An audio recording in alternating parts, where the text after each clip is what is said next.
No stranger to drifting, no stranger to competition. Not the same as having human interaction. So I love Formula Drift. Go normal speed.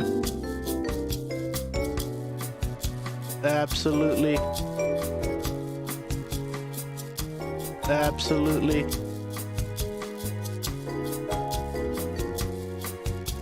Do you want me to grab it? That's cool.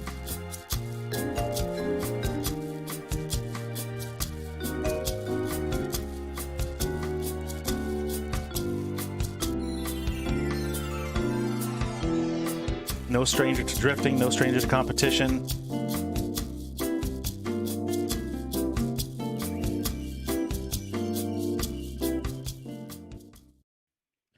Hello and welcome to another episode of I can listen to that all night. No, yeah, exactly, I don't right? think it's ever gonna get old. No, what are you talking about? This is just great. So, welcome aboard, everyone. And let me just go ahead and start off with making some quick announcements. If you haven't done so already, please check out our YouTube channel. We got a couple of videos from the last round of the Klutch Kickers $100,000 Drift Series. We got interviews. We got like trackside footage. And there's so much more to come. So just be on the lookout for that. And if you haven't done so already, check out the live stream, the Klutch Kickers live stream. Yeah, it's a whole weekend full of fun, action, suspense.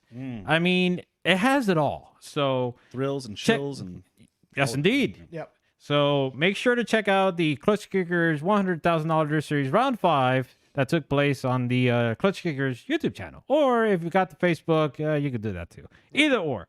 And so, it's the with bomb that... diggity. Sorry, just had to throw that in there. I'm sorry, what? Go ahead. It's the bomb diggity. Yes.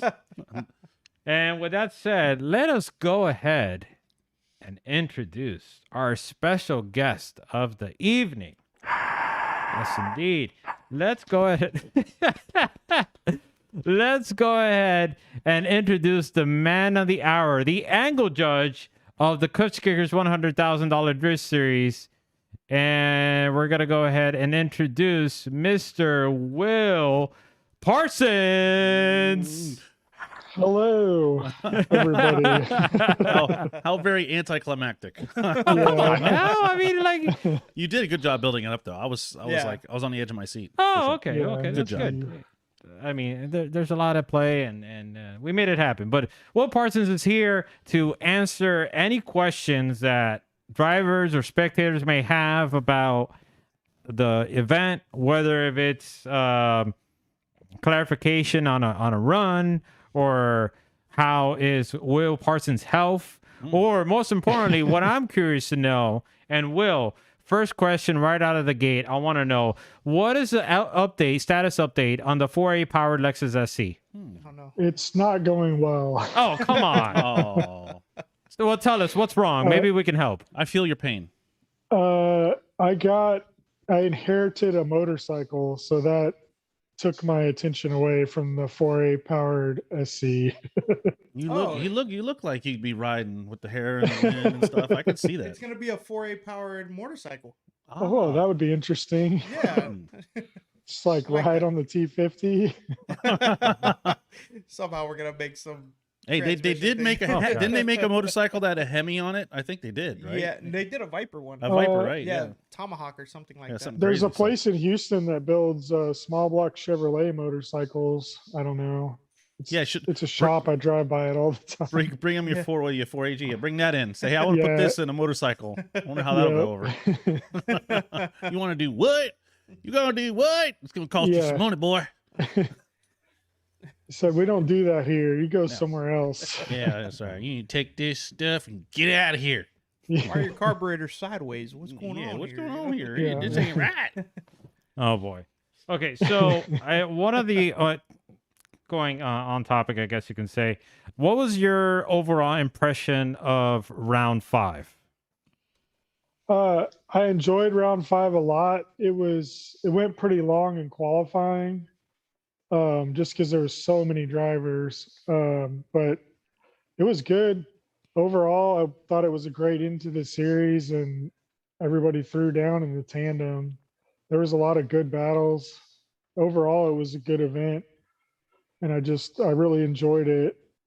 Going from round 4 to round 5, I thought it was a step up for sure, even with more drivers. Yeah, and the weather helps. The weather Could you- definitely helps. Because you know, it was hot, but had it been the inclement weather that we've seen in the past, it just would have been a total nightmare. Although Yep. last round we were able to finish qualifying right before that monsoon came in, so Yeah, that was nuts. it was like, I just remember right after, like, you guys did qualifying, the last run, like within like 2 minutes, there was just this monsoon of water just came rushing down. So Didn't we do like half the runs in the wet, but everybody got one run in the dry or Round 3. something? that was round 3, I round think. 3, That was round Okay, 3. yeah. It's rained so much. It's the first one, but it Yeah. didn't rain the whole weekend. Right. So that good weather did make the event go so much more smoothly, especially like you said, we had a full field. I was actually shocked because there were some drivers, and I mentioned it on the live stream, especially Lee Yearwood. I mean, he just ended up blowing both of his qualifying runs. Yeah. It was just surprising there wasn't a couple other drivers that didn't qualify or actually push maybe some of the other lower qualifying scores out of the ranks, right? Yeah. But because we ended up Well- having 63. Yeah, total. because there was 7 double zeros. Mm-hmm. 7. the- Good lord. Yeah, because we had 70 cars make laps in qualifying. What was interesting throughout the Yep. weekend was that you could see it from qualifying till the tandem battles, the progression of the driving. You would expect a lot of these drivers that have been there a lot, like, you know, some of the top drivers of the series to kind of lay down like number 1 qualifying runs.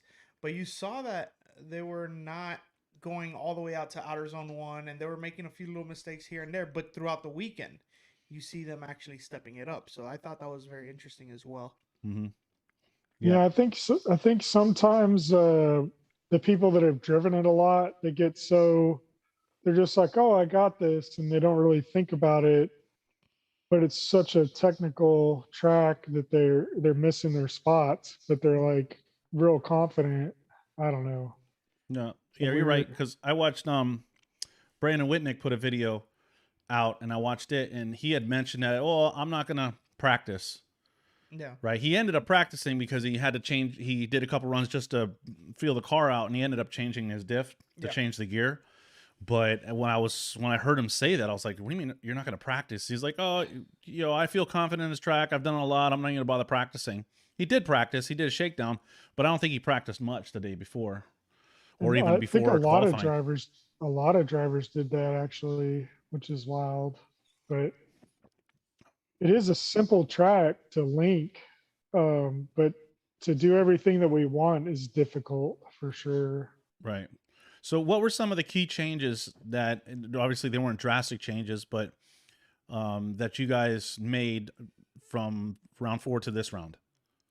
From round 4 to this round, the main change would just be Dan wasn't able to make it. He had a prior engagement, so we had to bring in Pat, and we discussed it. Pat ended up taking style over just for Dan instead of us switching the order around or anything. That would definitely be the biggest change. Like the track and the layout and everything stayed pretty much the same. We weighed down the wall a little bit to make it not move as easily as it had before, but it was in the same spot. All the zones are in the same spot. We really didn't change a whole lot from round 4 as far as track layout and criteria. Right. I think the only thing that I saw, it looked like you guys made the wall a little longer though this time, and then you guys added those cones on the inside of zone 1. Approaching zone 1, yeah. Approaching zone 1, yeah. Yep. Thanks for pointing that out. I forgot about the inside clip. There weren't a clipping point. It was just, we added 3 cones to the inside of turn 1 right after the initiation, just as a reference for us and to kind of push cars to go further out. Cars kept at round 4, kept driving in the dirt where those cones were at. especially in tandem when people are excited and trying to leave the follow car behind, Mhm. they would go in the dirt right there every lap. And those cones weren't to represent a zero and they weren't an inner clip. We wanted drivers to not be near them at all. Just from our vantage point, it's really hard to see that inside of that turn from where we sit. So we put the cones there. So it's like, oh, he hit the cones. He definitely was too far inside when he should have been further out.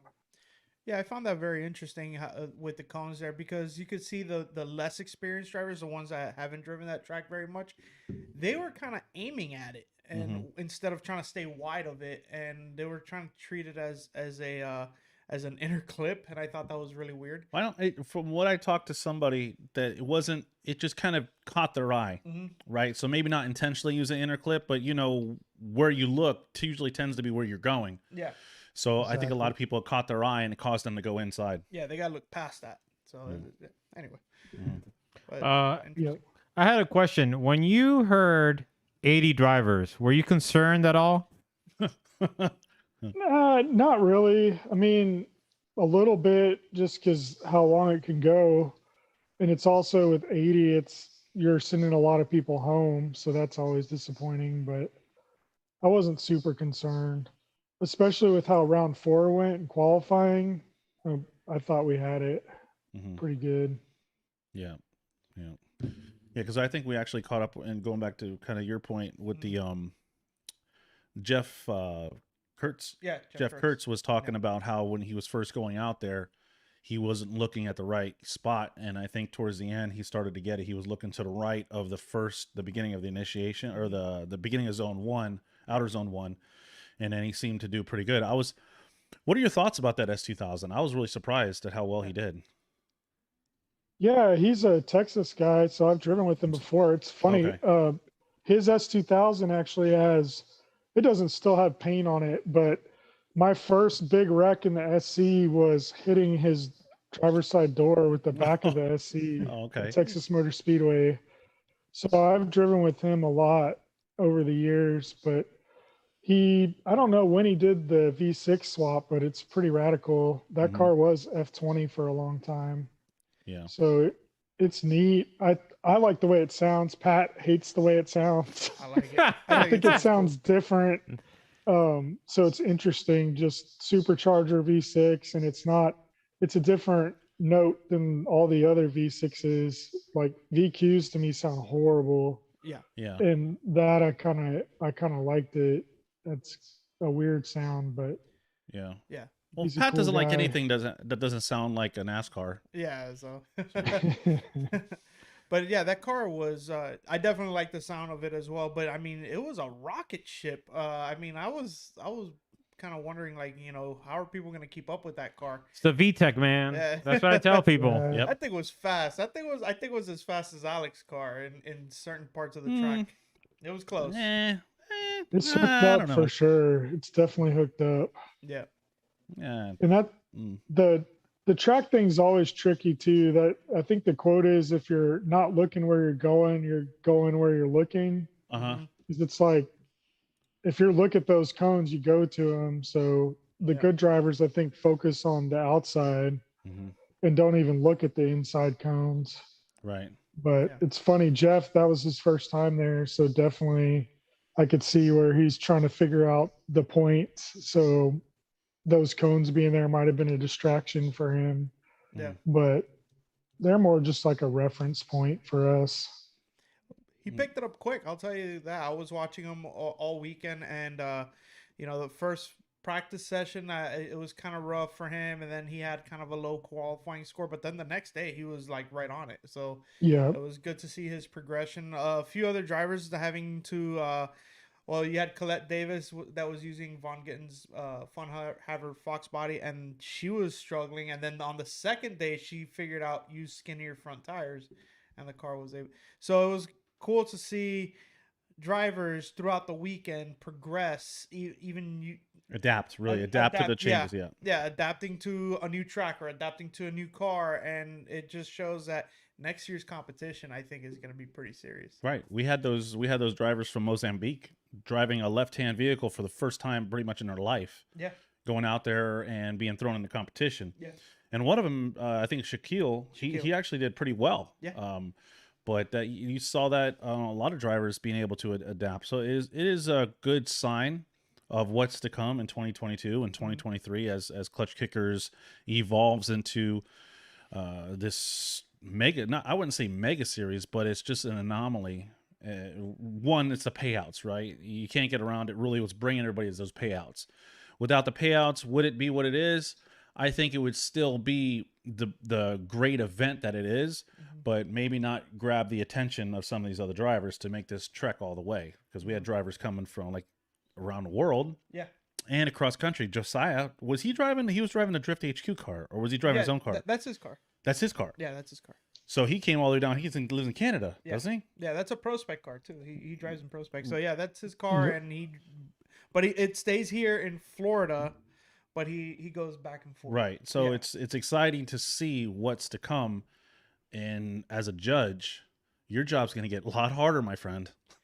Definitely. Well, that's the thing. Can we confirm 2022? Will Will Parsons be the judge at Klutch Kickers? Maybe. Not sure yet. Probably. I don't know. It was fun this year, and I think the prize money definitely brings drivers out. But more than that, I've started to feel that what brings drivers out now is bragging rights. Like, people throw down at these events. So I think a lot of drivers see it and they're like, man, I can get in the ring. Like, I can throw down with these dudes. Absolutely. And they just want to come. It's super competitive. So they don't want to be, on the sidelines. They want to get in on the action. Yeah. One notable individual that comes to mind when you mentioned that is Will Couch, where and I remember talking to him afterwards, and I was telling him, it's like it's one thing for you to say like you want to come and battle with the big dogs, but it's a whole another thing for you to quickly adapt to it, and then you're actually putting up a challenge, because we see often individuals come over and they just struggle throughout the event. And you're like, well, I hope they come back next time. I hope they just use this as a learning lesson to improve for the next round. But Will Couch stood out to me because how quickly he was able to pick it up and was, I think he took out some competitors, right, on his first event. Well, he made top 16 on his first event. But what I did know about Will Couch is how close he is with Sammy Tiger. I didn't realize that they were actually pretty close friends. So that's cool because he's got that wealth of experience and knowledge that Sammy Tiger has to apply to his build, to his car, and drifting nonetheless. And then talking to Sammy Tiger said he's going to be back next year. So he's got some rust he's got to shake off, right? But definitely somebody that can be a speed bump. Sammy can throw down for sure. He's super aggressive and not scared. I felt real bad for Will Couch. His situation just was rough, but it's one of those ones where it's technical, and he couldn't run. He tried to switch cars, but it was too late for that, unfortunately. So as soon as they go into that burnout box, they are on. It's basically like they're on the start line. They have begun their run, right? And that's what bit him in the butt at the end. Yeah. I mean, he probably, unless he's driven that car before, he wouldn't have done that great switching to Sammy Tiger's car just like on a whim or whatever. But I guess he would have had a shot at qualifying, but it's just, you have your car, as soon as you start doing burnouts, it's just like when you're doing burnouts, you have to call 5 minutes if anything breaks. So it's the same kind of situation as that. Once you're in the box, you're committed to your lap. Yeah, it's a shame. It's a shame. And we've seen it in the past, mechanical failures. Like we saw it with round 4, Taylor Ray breaking the rear end.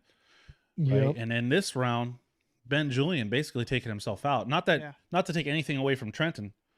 Right. In that Cresta, he did a phenomenal job. He really surprised me. And the fact that they actually switched the motor, like I think from what I understand, at 11 o'clock, there was no motor in that Cresta. And they actually got the motor running for his battle against his first battle. I forget who it was against though. All I know is he won that one. But another driver that was really, that for this entire season that really stood out to me was Cody Buchanan. in that teal 350Z, the SRD, I believe it is. Yeah, you gotta specify because there was 2 teal 350Ds. with the pink letters on the side. Yeah. Okay. And he got us some beer. It was actually really good. It was good beer. Oh, It was good. okay. Is Buchanan the VQ No, or the he has V8? LS. LS. Yeah. Ellis. It was The teal with teal like ones. Yeah, it was teal with like pink red lettering on the side. yeah. No, I got you. Yeah. That's the V8 one, and the other one's the VQ one. That's how Right. Yeah. Yep. And then what I was gonna say also is I'm really excited to see Brandon McDowell come back, because Brandon McDowell he's growing to be one of my favorites just because of how aggressive he is, and he's so cool. Like, he's such a chill guy. Yeah. Like, you get him out, he's just having a great time. I like in last round when I announced him, he's like putting the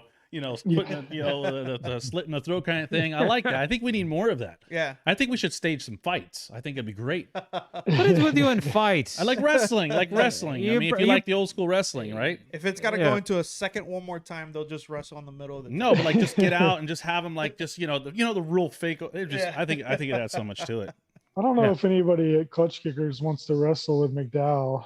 No, but he looks like a wrestler. Like, he's got the beard. Yeah. He's a big guy. I think it'd be great. Yeah. Yeah. I think Magic Mike. That'd be that'd be pretty fun. I'm just talking trash. But no, I love his style for sure. He always goes for it. It's always fun, especially when he gets it kind of stacked up against him, where he makes a mistake or something. I already know the next lap is going to be real interesting. Yeah. It's going to be 120%. Oh, absolutely. Were you or are you impressed by some of his entries, considering how you are the angle judge? For sure. Yep. And he actually, I think this is the first round where I saw him put together multiple laps where he was able to ride it out, where all of us were like, oh, he can't make that. This run's over. And then he made it. And we're like, yes. 'Cause he definitely doesn't do the steer out of angle. If he initiates to lock, he's committed to it 100%, like make or break. It's always fun watching it. Yeah. So let me ask you, getting into the judging aspect of it, when you're judging the qualifying, of course, you guys break up style, angle, and line. Do you guys use that? Just kind of for people that are watching that maybe not understand how judging goes. Is it the same way when you're going into the tandem? Do you guys apply those same aspects? Are you still stuck on angle, judging the angle for both drivers? No. So in qualifying, we're in each 3 categories and we focus on them specifically. And I think that's where a lot of the confusion comes from, the scores we give, because a lot of drivers have good line, but they make mistakes in angle and they don't have much style. Angle and style are very closely related. If you don't have smooth angle throughout the course, you're probably not going to get a good style score either, but you can still have good line. And you can also have a bad line and get a good angle and a good style score for qualifying. But then when we move into tandem, we're watching all 3 categories and making judgment based off of the entire laps for both drivers, looking at each thing, not just focusing on one aspect. Because watching a live run with 2 cars, it's too hard to focus on both cars' angle throughout the run or both cars' line. Like, you kind of take in the entire run in its entirety and base the call off of that. Right. So what are some of the key things that you look for when judging a tandem? In tandem, I look for line is very important, speed, momentum, things like that, corrections, especially depending on where it's at in the track. Corrections are a big deal. Slowdowns, this is mainly for the lead car, and then bobbles, things like that. Anything that is out of the ordinary in the wrong part of the track, or where somebody gets too much angle and has to take angle out, or somebody slows down as a part of the track they shouldn't slow down in. And then also watching the follow car, it's mainly seeing how they follow the lead car's line and how they're able to adapt to the lead car. their speed, their momentum, what they're having to do to close gaps, things like that. Mm-hmm. So I'm sorry. Let me just ask one more question. Yeah, go ahead. How much does now we did have some technical, I'm going to be talking about the drone replay footage, but in reference to the drone replay footage, just so if people haven't watched or you watched, we did seem to have a little technical difficulties with the drones a little bit. I think we got ironed out on the day of competition for the most part. Yeah. But how much does that replay, or how can I say it, word it? Basically, how much does it weigh, or has it caused you to reevaluate your initial impression? Does that make sense? So in qualifying, it doesn't play that big of a role, especially because at this round, they only had the chase drone going for qualifying. They didn't have the overhead drone. And the chase drone feed was having issues right off the bat. So I know Dwayne used it a lot to see things that, are kind of difficult to see, like distance from clips and stuff like that. But for the most part, we tried to not focus on it because we were worried if a run went and we didn't have drone footage, and then the next run did have the drone footage, we just wanted it to be consistent. So, but then in the tandem, we used the drone footage a lot, especially the overhead drone, which unfortunately in the first part of top 64, I think it was having trouble, the overhead drone. It took them a minute to get it going. And then in top 32 on, we used it, we reviewed it basically for every call. Mm-hmm. That's why we would pause. We watched the drone footage, and then for contact and things like that, it's really important. It helps a ton to see what actually happened. Yeah. Okay. Tim, you had another question before? No. Oh, good. Okay. No, I'm good. I got a question in the chat from Rafael Vidal, who writes, how do you feel about the barricade rule implemented later on in the season? I heard a few drivers complain about it being empty. Did you guys heard a lot of comments against it or for it? From drivers, I didn't really hear much, except for that people liked it more than the cones because it gave them something to aim at. I think some of the drivers don't like that it's light and it can be moved, but it's one of those things where they like having it because they can see it and it's something to aim for. Mm-hmm. I don't know. It's a trade-off. It's also pretty deep in the turn. So to hit it hard, you have to be pretty far. If the wall wasn't there, you would be going into the grass on the inside. So I don't know. Most of the drivers didn't voice concerns about it this round. Yeah. But last you guys round, did. there was a few. But this round, they did put sand in it and sandbags behind it. Right. We did put a couple 100 pounds. I think it was like 600 pounds of sand, which isn't a ton for that amount of barriers, like 100 pounds per barrier, basically. But it seemed to help quite a bit. I mean, people were bumping it all weekend and it wasn't moving very much. Yeah. All the hits that moved it a lot were pretty severe contact. Like they hit it hard. Right. But that's a testament to you guys as judges and the Mike Castleberry and the Klutch Kicker staff. You guys really paying attention and trying to listen to the drivers so they don't feel like whatever they say just is being voided out, right? Formula Drift does that a lot. I know the drivers always come into Formula Drift trying to make suggestions, and they could really care less what the drivers say. They're going to do what they're going to do, which that's not bad. I understand Allegedly. Allegedly. No, it's true. It's true. Okay. So, but what I'm saying is, and not that it's a bad thing, right? Because they're an organization, they've been doing it for a long time, so they're going to do what they've been doing and make the corrections they feel necessary. Because then you can get into the landfall of trying to make changes, trying to make everybody happy, and obviously you can't make everybody happy.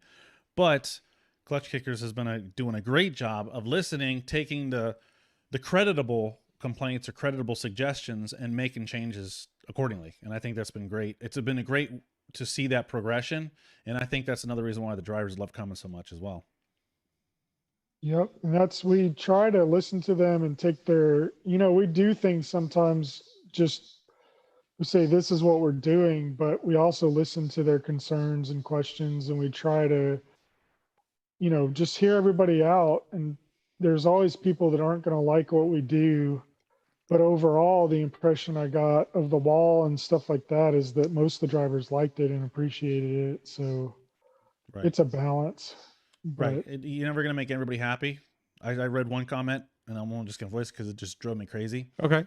That I read in live stream that they should be emaciated. Like, I was like, what is that? Like, like about us, like, because we're talking. And I see people hate on like Alec Hunnadale, right? Like, I just see, watching that. I can't watch it. It really is discouraging or distracting for me because we do have the live stream chat up and I try to ignore it. But some of the stuff that they come across, like Alec, if you met Alec, he's so humble. He's just such a chill guy, right? And a lot of these drivers, it's a shame to see that. I think what is Pat Gooden call them? Darfs. Oh, we can't go into details. I can't with go that. into detail. Okay. Yeah, Sorry, I'm getting off topic. But anyways, it's okay. Klutch Kickers is just an amazing thing, and I have to say, when I first heard of Klutch Kickers, I was like, this is gonna go under, right? yeah, I think we all agreed on that. Yeah. And they proved me wrong, and I'm glad they did. But one thing I do want to mention, talking about the judges listening to the drivers, and I'm mentioning it because I kind of made that mistake, and that is to, if you want to reach out to them, do so before and after the competition, not during competition, because take me for instance, I went and made the mistake of trying to reach out to them. I was like, "Hey guys, how you doing?" And Will was nice. He was like, "Hey, hello down there." And all of a sudden, out of nowhere, I hear like Pat and Dwayne in the background is like, "Get him out of here!" Like after the event, stop this, get out of here. I was like, "Oh!" Yeah. So they're all business. Hey, I have a question. What was different? Because I know we were driving you crazy because we were like, it was like our announcing and everything, the talking seemed to really be more annoying. But last round, what was the difference? Were you guys in a different spot, or was that speaker not on last time? no, it was the same as last round. Oh, okay. They just had to bear through it. Yeah. Well, it's weird. So about halfway through Sunday, I stopped being able to even hear what y'all are saying. It just kind of like goes into the background. Okay. But then sometimes when you're trying to do something, I don't know, focus on video and stuff like that, then sometimes it's like, oh man, Yeah. it's really hard to focus with all this noise. Right, But- right. Hey, but we got to do our part. You guys got to do your part. So we're definitely have to work on that. Whether I have to climb that pole and snip that speaker, little castration on that speaker, it'll be I good. kept telling Dwayne to get his gun and just shoot the speaker from the judging tower. That would have been great. Turo, bam! Yeah. No, I mean headsets like what we use that just amplify our own voice and keep your own, where we hear each other, because that works out perfect. Because we can hear each other talk. If we didn't have the headsets on, like where we normally by the start line, we would never be able to hear each other talk. Yeah. Yeah. And the last time, on round 4, we couldn't hear each other through the headsets because of the way it was set up, and it was kind of a little, like I would be like, "What?" Like I would have to take the headset off. What was that? Like so, it definitely does help. But yeah, it is. When you guys are reviewing replays, what's happening is I'm the one talking, so it's all my fault. So. blame Yeah, it's funny. the Corolla guy. Hey, but I got a question. While watching the replay, has Noel pointed anything out that you guys maybe missed, or is he saying stuff to you guys like, what the hell is he saying? Would you guys shut up? It's usually shut up. Be you. honest It's with the us, Noel. latter. Be honest. I'm not gonna call him out like that. Oh, come on. We need to get Dwayne Ramsey or Pat Good on here to really spill the beans. Yeah. I think the speaker might bother them more than it does me. For me, like when it's funny because it gets me in trouble all the time.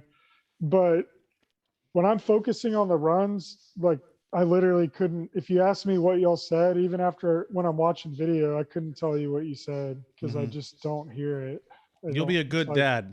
You'll be a really good father one day because you already got the talent of tuning your family out. I do it all the time. It's accidental though. It's like if I'm on the phone and somebody is trying to get me to do something, it's one of the things is not getting heard at all. So it's one or the other. That's a good talent. Yeah. Very valuable. I don't know. It gets, like, did you hear what I said? And I'm like, damn, I didn't hear what you said at all. Well, let me ask you this: how was it working with the King of Spring Break, Mr. Pat Gooden? The King of Spring Break is always enjoyable to work with. I love Pat, so it was a good time. Mhm. I think he was stressing a little bit, but I think overall he had a good time up there too. And I knew he didn't know what to expect from Dwayne as a judge, but those guys know each other from before, and I judged with Pat all last year, so Mhm. I thought it was a real good combo.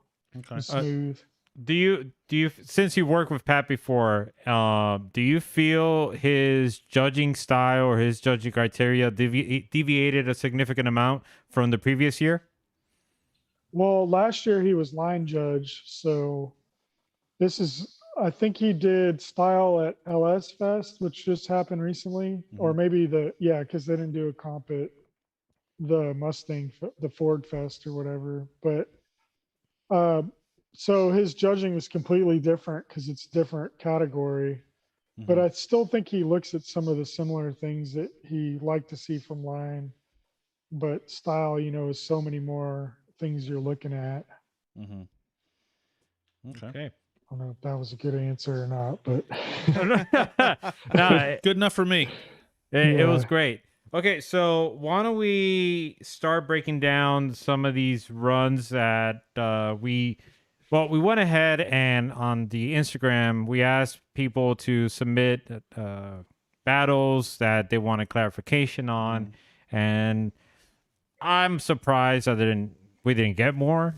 That's okay. Maybe it's a good thing. Maybe they feel that the judging wasn't so bad this time around, that they needed clarification. I mean, for the most part, it was pretty, like for us, it was pretty clear. Yeah. Or maybe we're still haven't reached that point where many people are seeing, because we're growing as a podcast, as a video podcast as well, and getting to know everybody. So, enjoy these slow seasons, because it's going to build up and it's going to be like 1,000 questions we're going to pick up from it, right? So right now, it's gonna be 4 hours. yeah, exactly. Real quick before we start breaking them down, I'm gonna take a quick break. I'll be right back. if that's Yeah, no cool. problem. Yep, Don't go nowhere. awesome. All right. Yeah. We'll talk amongst ourselves. Yes, indeed. Can we do a quick round of Noel the Car Fairy or something? Wait, no, what? I thought you were going to wear your Chelsea DeNova hat. No. I thought for sure. That's after he wins the championship on the next episode. So yeah, I thought you had a thing where like you wear his outfit like from leading up to FD, like the his whole driver's week. suit Can and you be like everything? whole half, week. Can you be like half Chelsea and half Chelsea? No, you know what though? Because you got this hat, but I got the special edition hat. It's different than the hat you got. Really? Yeah, I got it right Show here. it to me. Oh, Oh, boy. you got the. edition. Oh, wow. Oh, Oh, there you go. Special edition. Whoa. So Yeah, I got. you didn't get this one. No, I did not get that one. Oh man, So I'm this jealous. is I'm this is jealous. it really puts you in like I want to drive, Yeah, and I want to drive a Mustang and you or wanna a be BMW, and I'm really conflicted. So yeah, you didn't get the special edition No, Chelsea. I hat, didn't. yeah. I didn't know. So how's it Oh, look? that's interesting. Looks great. Looks Looks great. great. I think it's a little wilder. I think it's a little Oh, wilder wait. side of a little shedding there, but I think it's a wilder side of Chelsea. That that- like comes with Chelsea age. when you got to weave, right? Yeah. So we gotta weave, yeah. This is if he lets it go for a little, 20 years from now. So Oh man, Sweet. That's funny. it's pretty nice. Interesting. Right? So, Wasn't expecting that one. I, Yeah, yeah, I I know. It's like I was expecting. Yeah, I took it out of the bag. I'm like, this is. I think this is like a collector's Pretty cool. edition. yeah, it is. You got to get that signed. I have to get it signed. Yeah. So, but yeah, All right. definitely. And we're back. And we're back. Oh, sweet. So- Okay. Yeah. Yeah. So Tim Sorry. decided to leave. Well, by the way, and we got Chelsea DeNova Yeah. This in the seat. Chelsea. What's up, dude? You're gonna do. I'm gonna punch you in the face. All right. Chelsea's serious in here tonight. What do you think I of? got context though. What do you think of And I got- takeovers, I- Chelsea? What? Takeovers. What do you think? Take out. Punch him in the face. Come to my house. What about rolling coal? I got punched in the face. My nose is swollen. That's why he can't recognize me. Oh, That's man. the special edition Chelsea DeNova hat. That's Probably awesome. I can't love see. it. You can't see your locks there, buddy. Can't see my locks. Yeah. It's So- pretty sexy. Crazy story. Side note. in Houston right now, there's a big thing happening because a guy was trying to roll coal on some road bicycle riders, Oh no. and he yeah. lost control and hit all of them. And they all Oh, survived. oh no. Oh wow. Yeah. Wow. Well, you know, we had a couple Not weeks good. ago, we had a takeover incident in Oh. Miami, Yeah. and 6 people died. There Like- was literally Yeah, heads literally, on the- lady's her head was in the street, like she got decapitated and everything. It was like It's crazy. ridiculous. Yeah, I saw the video. It was I had to turn it off. It was rough. Right, it was pretty rough. Yeah. Yeah. We're trying to takeovers. stop that around here, but is it bad over where you guys are at? Yeah, it's real bad here. I think there was some people that got killed in Houston also in a takeover type thing. That's crazy. It's out of control. It's crazy. Yeah. It's kind of like my hair. It's a little out of control. Yeah. Well, that took a weird turn. Yeah. Yeah. The rolling coal, that's what got me. That's Yeah. Yeah. Good job, Chelsea. Yes. yeah. Well, everybody, so you're aware, we got Chelsea. So Oh Yeah. yeah. Tim isn't here anymore. All right. All right. So let's get things this prepped up. Just give me a moment while I work the internets over here. And first thing we're gonna do is Ethan Hodges versus Trent Crops. Yeah, crop. Yeah. Okay. All right. And I'm sure you have your notes there, Mr. Parsons, right? So, Mental. It's all in his head. Look at this yeah. man. Well, I had an issue, so I got my binder that I write my notes in, and I opened it, and it's not my binder. I think it's Pat's binder. Oh no! Oh, actually, that's even better. That's even better. You got to read those. No, it's not. Loser, Yeah. idiot, stupid. Oh, Tim's He should back. quit. He should quit. Yeah. Well, and my handwriting and Pat's handwriting also, it's like hieroglyphics, except I can't read his hieroglyphics and nobody can read mine. So Just different dialects. Like That's all. it's like a foreign language. Yeah, exactly. It's a different text. All right. So let me get this one playing, and then we can go ahead and where is this thing? Hold on. Boom, boom, boom, boom, boom, boom, boom, boom, boom, boom, boom, boom, boom, boom, boom. Okay, so let's actually add some audio. In that beautiful teal Okay. Cresta as they make their way down. I don't know if Ethan people are Hodges going to in enjoy the this, lead. but Trenton giving chase, and here we go. Yeah, Ethan so this run is initiating full of Trenton mistakes right there with on him. both. Ooh, Trenton kind of shallow angle, trying to close that gap. I'm not sure how deep a line Ethan was running, so this is going to be interesting to see this in the drone footage. Yeah. But Trenton trying to stay right there with him. Ethan making his way through the track. This is definitely an interesting lead and chase follow. Trenton trying to do a good job to just stay right there and apply that pressure to Ethan Hodges, but I'd like to see this one in the drone footage. all right. So what were your issues with that? So I don't know if there's drone footage of this run or not. Let me But- skip ahead. Maybe there is, but go ahead. But so Ethan takes a way too inside line. He's making a lot of mistakes. Like he dirt drops one tire on the inside. We didn't feel that he lost momentum, but it's just a terrible line. Oh yeah. And then we didn't fault Trenton for He almost making came to his a all his stop. corrections in the first turn at outer zone 1, and then coming out of the touch and go, we felt that Ethan had enough momentum and Trenton wasn't able to follow him through there, and he should have been able to, and he goes straight and basically comes to a stop. So we gave Trenton a 0 for his follow run on that run. We didn't just feel that Ethan deserved a 0 for anywhere in that run, but overall as a lead, it was really bad, especially for the turn 1. But so we had Trenton on a 0 for his straighten and slow down after the touch and go, and didn't have Ethan on a 0. Okay, so now it looks like they're switching I roles. think he accomplished his goals right there. But here we go as they trade positions. Trenton taking off in the lead. Ethan is going to give chase. Ethan's going to have to apply that pressure, causing if he can, cause Trenton to make a mistake. But Trenton's doing an excellent job in the lead position, flicking it into the touch and go. And he does a good job filling that touch and go. And now they're both attacking. Yeah, so Sinks off. Attacking that second outer zone. Ethan's doing a good job closing that gap. And now they're both flicking it side by side into the third. Yeah, they're outer not zone. finished Ethan yet. right there But with Trenton as they make their way off the track. I feel like I'm looking at a 95 Camry going sideways. All right, so Will, what can you tell us about that run? so that run was pretty smooth from both. There's a few mistakes like by both drivers, but nothing like major. Trenton does a good job getting to the beginning of outer zone 1. He doesn't fill it.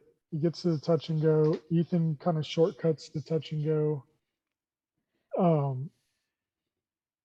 It's pretty smooth throughout, and neither driver like earned a 0 for that run. Trenton's lead was definitely better than Ethan's. But because we had Trenton on a 0 for the first lap, Ethan moved on. That Wait, seems, so that wait, seems wait, pretty. no, did you, So Ethan? No, didn't Trenton move on? no. Ethan won. Ethan Ethan moved won? on. Yeah, Oh, he okay. went up against Randy after. Oh, okay. So this was one of the runs that was protested. Okay, because this is in the top 64. competition. Didn't Trenton take out Ben Julian? No, it Yeah, says this is top now, it 32. changed. Oh, That was, yeah. Okay, that's 20. right. That's right. Okay, I was looking at the. We had some graphical errors there. I was Yeah. looking. I was like top 64. I don't remember that top 64. It was okay. All Yeah. right, that makes sense now. So it pretty much came down to 1-0 versus 2 completed runs. Right. Right. Yeah. So Like it was sloppy overall, and Ethan was very close to getting a 0, but he managed to make it through the track, and we didn't feel he lost enough momentum anywhere to deserve a 0. So like that's one of the runs we're probably talking about later, where there was a drastic momentum change at that same spot of the track, and we felt Ethan maintained just enough and was able to wiggle around, the inner clip just enough to not get a 0. Mm-hmm. It was close though. It was a bad lead lap.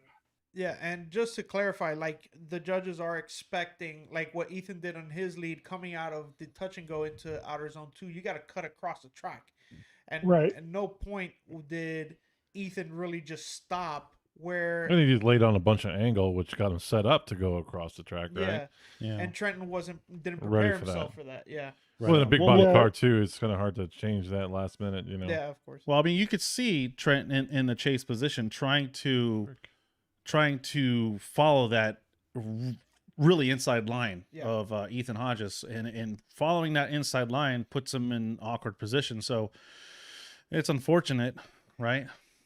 It's a sticky one. It's tricky. Sticky. It's tricky. It's a Sticky and one. tricky. Tricky and sticky, sticky, tricky, Both. tricky, sticky. That'd be a good shirt. 'Cause I think if Trenton had timed his transition a little bit better from the inner clip to the touch and go, he wouldn't have got pinched off, but he transitioned too quickly, which I don't know. For me, I didn't think it was because of Ethan's inside line. I think it's just Trenton got over, anxious and transitioned too quickly.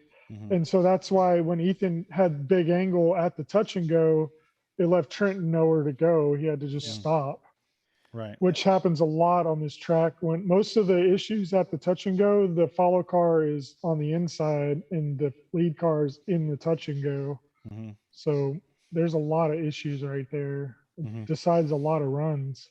Yeah, it's definitely an odd place to make an attack.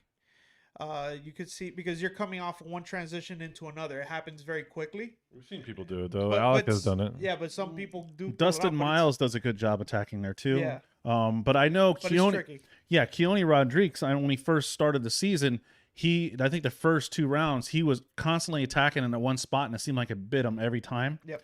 Because you really got to be on your A game to be able to attack in that spot, right? To be able to watch the transition, know when the transition, how far you are. But Dustin Miles, he was definitely one that sticks out to me, that where I've seen him attack in that position and pull it off flawlessly. Yep. Like I think the best attacks I've seen there, the follow car will maybe not fill the whole touch and go, but if like the lead car fills it, they'll at least get to the painted line. They'll be pretty deep in it. And then, so then when they do the transition to outer zone 2, they're like really set up well for that. And they're able to stay in throttle and really, really get close coming into outer zone 2. Yep. Okay, so ready for the next battle? Sure. Okay, the next one that people wanted to discuss was Kelsey Rawlings against Dirk Stratton. Is that correct? Well, Yep. And this is a real difficult one. okay. I believe this is. Wait, no, this is run what? How many times did they run? There was a one more They time. ran. Was there? I don't think it was one more time. I think they just ran once, but their run got separated because Kelsey hit Dirk and Dirk called or used his 15 minutes That's to right. check Yeah. his car out. Yeah. Oh, okay. And In I that think case, Kelsey used her 5 minutes also. I gotta Yeah, go we- look for it then. Yeah, it was separated by quite a bit. Yeah, they went and did one lap, and then she hit him on the touch and go, Yeah, it was coming Yep. out of touch and go, and yeah. then he dropped a tire on the outer turn 3, Yeah. and then they, he was checking suspension, and then she was checking her car out. So So, what part would you like to see? The I guess the first run. Yeah, we'll watch the first one. Let's do that one first. as you can see, she taps him, Yeah. Okay, and I think found she, I it. think she, from when she taps him, I thought she bobbled, but maybe not. She basically came to a stop. Yeah, that's what I thought. There was like Mm. a stop from what I saw. Well, let's Okay. check it out. Let's go ahead and Stop speculating. Oh, relax. You gotta wait for Benny. I know. Benny, There we go. Benny Yeah, and go the on, Benny. Jets. Going. And all right. Oh, There we go. add some volume to it. Dirk Stratton, yeah, Dirk Stratton. I can't. And we'll see how this pans out. Right now, we have Dirk Stratton. He's going to lead. Kelsey Rawlings is going to give chase. And it looks like the line. You ready? They're checking to make Are sure you the cars ready? are locked Let's and get it loaded. on. And here we go. Beginning of the top 16 battle. And as they send it down the track, here we go. Dirk Stratton. Dirk's car is so fast.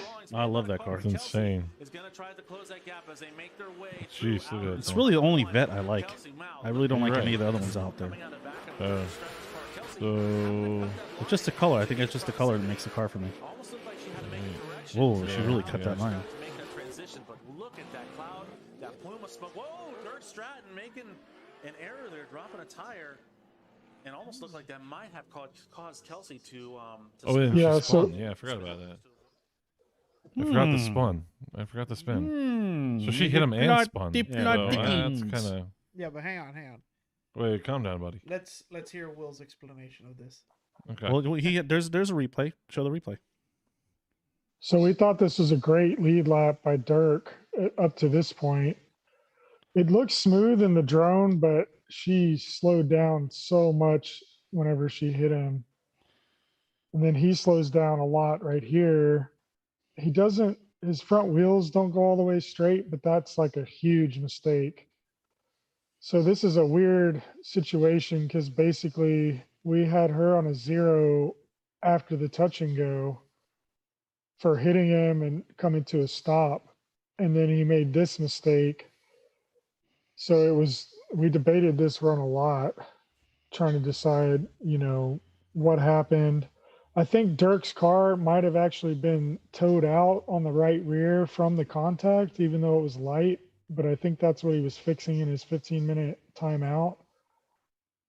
But So it's basically like They- she already zeroed, so it didn't matter if she spun in outer zone 3 Yeah. because she was already sitting on a 0.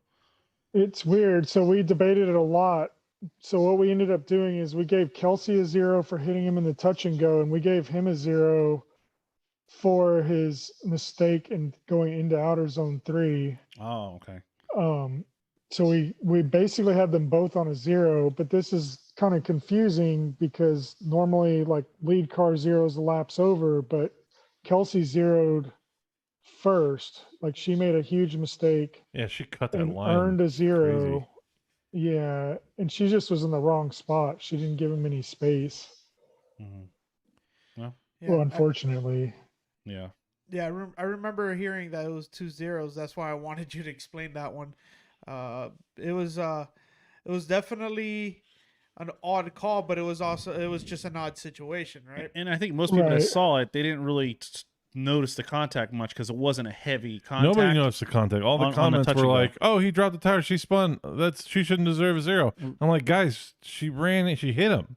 Not only did she cut the line to get Right. to him, she hit him. She hit him, and right. You Coming could out of see touch- the him move. yeah. Well, and it also flattened like the corner of his car. Like it Right. was, Yeah. it didn't look hard, but it definitely affected his car. Yeah. I feel. Yeah. It's just in the right spot. Right. But to actually zero both of them out, I think that was more than fair because, like I said, whatever she done, you could have just been like, he didn't lose drift. He dropped one tire, right? Even though I don't think he lost drift right there, but No.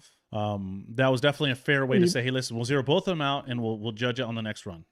Right. And so initially it was basically if both of them made it through the second lap, we were going to go one more time. Mm-hmm. Like we didn't say that, but that's what my thought process was. You know, if Kelsey makes a decent lead lap and doesn't get a 0 and Dirk doesn't get a 0 following, then it's going to go one more time because they both zeroed on the first one. It's just complicated because it's most of the time when the lead car zeros, that's the end of the run. But where he did it on the track, he was already past the point where she had zeroed. I don't know. It's a sticky one or tricky. Keep saying Tricky, sticky. sticky, tricky. Tricky We're one. gonna make him a shirt. It says this is stick it and tricky. Yeah. Don't worry, I Yeah, heard somebody but- say snicky instead of tricky. I was like, so that's been a tricky word today. Well, the stickier it gets, the trickier it gets, and Then then it the gets trickier sneaky. it gets, It the gets sneaky. stickier it gets, and then it just gets straight up snicky. All right. Sneaky tricky. On to the next. Tricky. All right, well, let's go ahead. I think it'd be a disservice not to display the second half of the battle. So let's go and display what happened there, so that way people can see what unfolded when both drivers decided to switch sides. So let's go ahead and display that and volume. Dirk Stratton right at her back bumper as they make their way through the first outer zone. It's funny. You can see her door is messed up from the contact. Oh, Right there with her. And Kelsey looks like she's doing a good job filling out that second outer zone. But Dirk Stratton, he's trying to apply all that pressure on Kelsey Rollins as she makes her way all the way through the third and final outer zone. I gotta tell you, at first glance, I thought that was a cone underneath his car. So from this angle, it's not easy to see, but we gave Kelsey a 0 for this lap for her. She initiates, she's got momentum, and then she slows down so much. And they actually hit again in turn 1. huh. I didn't notice that. Yeah, you can Yeah, see like after the initiation, she's getting on the brakes where she's supposed to float out to outer She's zone right on one. those cones where you're not supposed to be. Right, because you don't, after they initiate, you don't want to see them braking or slowing down whatsoever. So if they're decelling, right, so and she Right she to the- hits the yeah. cones, and then she doesn't actually get on throttle till she's almost to the front clip. well, no, but you can see her hit the brakes. So she got that bright brake light in the back, so you could see her after she initiates. She's on the brakes. Yeah. I'm glad I'm not a judge. There's so many nuances. Yeah. Yeah. She messed up the entry. We thought that was a huge mistake. Like, Well, that's the we reason you had said those that we- cones there, right? Is so just to see that, and that they worked out. right. That's interesting. And we had said we were going to give 0s for people not being on throttle by the start of outer zone 1. And she's on throttle, off throttle. She's still, and then she gets on throttle back at the inner clip. Ooh, yeah, you can Hearing it, she flirted with that a lot, where she would be off throttle in outer zone 1. And her car, it's kind of interesting. It's so loud that it sort of does her a disservice, because every time she's off throttle, it's super obvious because it's so quiet Mm-hmm. compared to how much noise it makes when she's on throttle. Mm-hmm. But this is a tough one for sure. And think we all agreed it might have been a split decision, but we felt that what we said in the drivers' meeting and what we were looking for, that she earned a 0 for that in turn 1. Mm-hmm. So This we is didn't pretty- think that she did enough to earn a 1 more time, basically, which is Right. what both of them were trying to do. Right. How many drivers did you come across that got a 0 in the first turn? I'd say quite a few. There was a few for sure that got 0s for doing the same thing as her, where when we watched it, there was an abrupt change in speed, and then the follow car would all of a sudden be hitting them or on top of them. Sometimes the follow car would be a little too aggressive and they would close the gap, and the lead car is floating and look like they're maintaining the same amount of speed. But then sometimes you see the lead car initiate, and then you see like a big slowdown and then a speed up. And we really try to crack down on that this round, because it just makes it real hard for somebody to follow smoothly, because they're trying to catch up to you, and then you slow down, so they have to slow down, and then you speed up and leave them behind. Mm-hmm. We actually have a question in the chat by Drift E30 who writes, "What's worse, her cutting the line or Dirk slowing down with angle dropping 1 tire?" And which part of the track, I wonder, is this question referring to? So it's a mixture of both. Cutting the line is not necessarily a bad thing. So cutting the line isn't as bad as dropping a tire and slowing down when you should be accelerating. But that, depends on if you're able to ride it out. So if you cut line and you get trapped and hit somebody, or you have to stop or straighten or something like that, then that's really bad. But if you're just cutting line to catch up and you're able to do it smoothly and effectively, it's not great, but it's also not terrible. It's not the same as dropping a tire is like a big mistake. Whereas cutting line, the mistake was getting left behind somewhere on track, and you're cutting line to like fix the mistake, basically. Yeah, If or if that you're makes sense. you're chasing a higher horsepower car, there's going to be some significant cutting of the line by the chase car, right? Just to keep up, and we love to see that. We want proximity. So if you have to cut line to keep up, and you don't want to be bus lengths behind, you cut line. That's definitely better. Right. I guess the circumstance, depending on what the circumstances, right, in the matchup as well. Yep, exactly. And it depends on each run. Like some drivers get left behind on the start line and they're able to cut just a little bit, and then they catch up by the touch and go and get back on the right line. And then sometimes people are close coming out of outer zone 1 and they cut line and they get trapped in the touch and go, and they have nowhere to go. They just have to wait. Well, it's kind of like what happened with Kelsey right there, right? She cut so much in on that touch and go. When Dirk Stratton came out of touch and go, she was right in his way. Exactly. Yep. So, and if she had been just a little bit back, she might not have hit him. She still would have had to wait for him to transition. But then what happens is she would have got gapped a little bit in outer zone 2, because she wouldn't have been able to go through there on throttle. So he would have been able to just pull a gap on her, and then she would have to cut, going in outer zone 3. Yeah, which but is in this circumstance, if she had done that, she probably would have won it, because when they came around to outer zone 3, Dirk had that major tire drop, which caused her to spin. That would have been his fault for her spinning, I would assume. Right. Yeah. So, so then he would have been the only driver on the 0, and then when they switched, and if the same thing happened, then they would have gone one more time, because she would have got the 0 on her lead, and so if she had been a little less aggressive in the touch and go, she would have been fine.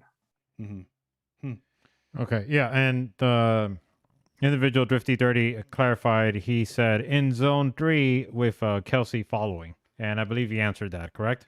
Yeah, because she had already had a 0. She already zeroed at that point. So she wasn't zeroed because she cut the line. She was zeroed Right. because she hit him. Right. Yeah. Okay. Yeah. And her cutting line, like even if they hadn't had the contact, wouldn't have been a huge mistake. Like he still would have been zeroed for his dirt drop, and, his big bobble, because he slowed down in an area you're not supposed to slow down. So that even though she was cutting, like he trapped her Right. there.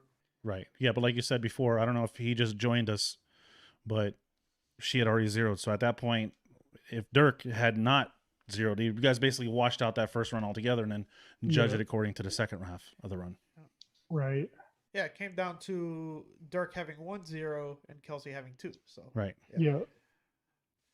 Okay. Which this happened at round 3 also. There was a weird thing like this where both drivers got multiple zeros throughout the runs. Like, Mhm. I don't know. It's a little different than, I don't know how FD would do it actually. I'm not sure. But Don't worry just about It it. weird. doesn't matter. Yeah. It doesn't matter. The FD does Yep. what they do and you guys do what you do. I Yeah. don't think that one series should be the end all beat all, right?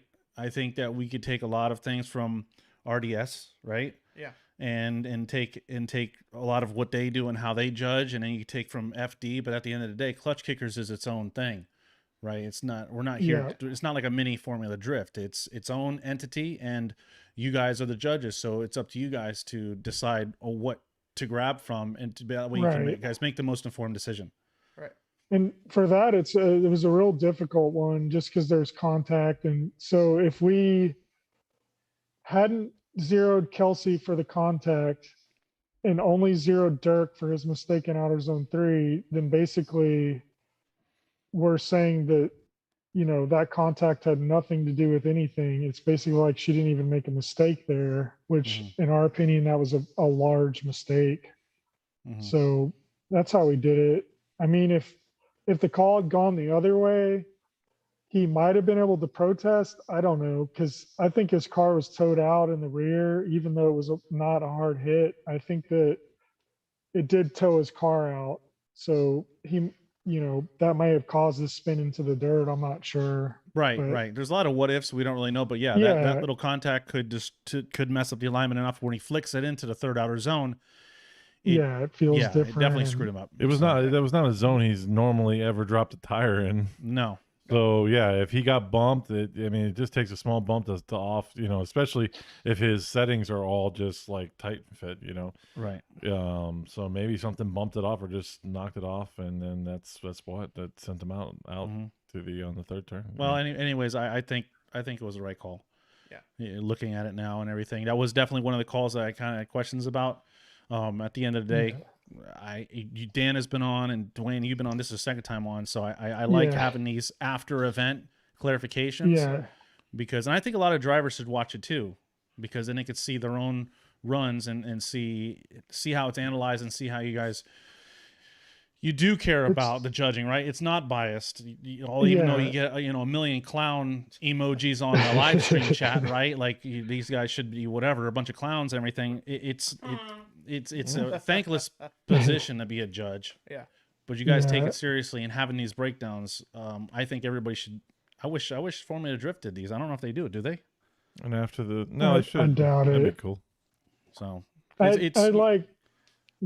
people get real upset, and it's a difficult job for sure. I really wish more drivers talk to us during practice and, or had their spotters talk to us, because, sometimes people are like, oh, they're not available for feedback, but we are. I watched so many runs on Friday, Saturday, Sunday, just in practice.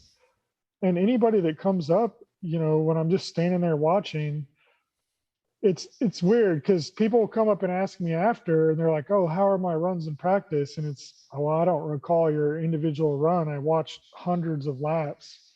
But if someone's spotter comes up and they're like, hey, can you watch, so-and-so and just give me some pointers for them or whatever, or, with anybody, it doesn't matter. And I'll watch if they say, hey, like Kelsey's about to go, will you watch her run and give me pointers? And I'll watch her run and give feedback. Like, and that's available to all the drivers. Like, that's what we're there for. And I feel if more people did that during the event in practice, they wouldn't be so confused with low qualifying scores or, why they lost in tandem. Mhm. So I don't know. I- I wish I- more drivers did that. I think part of the problem is, well, with some of the drivers, they probably aren't even aware of it. I was talking to Alberto Big Boost, and I was like, "Hey, you could talk to the judges if you want." But they announced it. And I think a lot of people just don't pay attention. Well, that too. You guys were really clear. Dwayne was like, "Listen, anytime before a competition, come to us, ask us about your run, have your spotter ask us about your run. We are more than willing to help you guys out." I thought that it's really not much clearer, right? And when the competition starts, stay away from us, right? That's what he said, and it was very clear. So I think that just really has to. If you have a spotter, that spotter should be paying attention to those things, because this is something that can help their driver. And as a driver, maybe Albert wasn't in the driver's meeting. Well, he had to be in the driver's meeting, but maybe he just was talking to somebody or get distracted. It's very easy to get distracted because all your friends are there. You kind of chatting along the lines, and a lot of times people don't like asking questions, right? And that's just an inherent human nature thing, right? When you get a bunch of people together and they're being instructed, a lot of times people have questions. They're just afraid to ask because they don't want to be that guy. Maybe they feel the Yeah. judges are like too intimidating. They come off as intimidating. I don't understand. I don't see it, but I mean, Maybe Dwayne. maybe Dwayne. What are you talking about? Yeah, he was like He was yelling a lot. he was a Dwayne this was a different Dwayne. He was he wasn't yelling. Serious Dwayne. He was stern. This was serious Dwayne. It was kind of sexy, I have to admit. He was tired of hearing about it. boy. Yeah, I'm feeling the ginger root. You know, it's like a little root beer now and then won't be so bad. Yeah, All right. definitely. Well, that escalated quickly. Yeah, sorry. Oh boy. Yeah, All right. Sorry. Go ahead, Will. I was just gonna say, like, I feel like I'm easy to talk to, and as long as you're respectful. I mean, some drivers have got me real irritated where I get real upset, but it's always because they're being disrespectful or ugly. If you're asking for honest feedback and you want to hear honest feedback, like, I'll definitely talk to you. Even if you disagree with me, I'll debate it with you, or, it's drifting. It's not, none of this stuff is life or death, but, I definitely like breaking it down for people, and so that they actually understand what I'm looking for. You know what I found is weird is that it seemed like nobody this round could get the first turn right. It doesn't matter who it was. Nobody could get it right. Like, they couldn't fill that outer zone correctly. I don't say nobody. I think there was a couple people that got it right, but for the vast Not, majority, no, vast not as majority, much. I think was really bad. Well, you can see it in Even In though, like, qualifying, Yeah, qualifying, Qualifying, yeah. yeah, it was Yeah. bad. It was really bad. During tandem, you could see that the drivers were progressing and actually making it out. So, like, Taylor Ray was doing a good job. Obviously, Alec Honda was doing a good But job. qualifying, it was But in horrible. qualifying, I think there was one guy, and I forgot who it was. But then he screwed up another part of the they, track. Yeah, they screwed up another part of the track. yeah. Yeah, it wasn't the same showing that we're used to. Maybe because it's a little colder than it was the rest of the It summer. was pretty hot during the day. Yeah, but it wasn't as hot as it normally is. It normally is like freaking on fire. Yeah, I'm you know, not the sure first yet. event and the fifth event tend to be the grippier events. Yeah. Because the first event is cooler out, and then Yeah. the last event is cooler out. And we're talking not cooler by much, but maybe that's just a little bit difference that it makes to Makes it make a it a little little extra stickier. grippy. Yeah, I don't know. It definitely was different. Like, qualifying, it's funny, people were real upset about Dirk's qualifying first. I saw that. But Dirk's run was really solid. He missed, his line was not that great, but he had great style and he had great angle scores from us. Like, I looked at his scores earlier. So he scored low in line, but high in angle and style.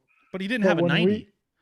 No, exactly. So when we watched his run, and then kept going through qualifying, we're like waiting for 90s, Yeah. not waiting, but it's just, we're like, yeah, people are going to get in the 90s for sure. And it just never happened. Right. And it was funny because some of the drivers were like, oh, why'd that guy qualify first? Like, he shouldn't have got that score. I'm like, well, that score wasn't that high for normal number one qualifier. Like, last round, that would have been, top 10 or something, but it wouldn't have been top 3. Right. Yeah.